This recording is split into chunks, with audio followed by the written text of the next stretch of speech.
తెలంగాణ నుంచి 2 రాజ్యసభ సీట్లకు అభ్యర్థులను ఏఐసీసీ ఇవాళ ప్రకటిస్తుందని టీపీసీసీ చీఫ్ మహేష్ కుమార్ గౌడ్ తెలిపారు. రాజ్యసభ సీట్ల అంశంపై రాహుల్ గాంధీతో తాను సీఎం రేవంత్ రెడ్డి అరగంట పాటు చర్చించామన్నారు. సామాజిక వర్గాల వారీగా 16 మంది ఆశావహుల పేర్లతో కూడిన జాబితాను రాహుల్కు ఇచ్చామని తెలిపారు. బీసీల నుంచి 4 సమర్థులైన నాయకులు రాజ్యసభ అవకాశం కోరుతున్నారని, సీటు ఎవరికి ఇస్తారనేది ఇవాళ తేలుతుందని చెప్పారు.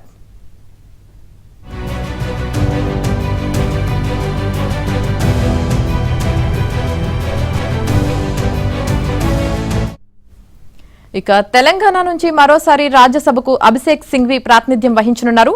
నామినేషన్ వేసేందుకు సింఘ్వి నేడు హైదరాబాద్కు రానున్నారు.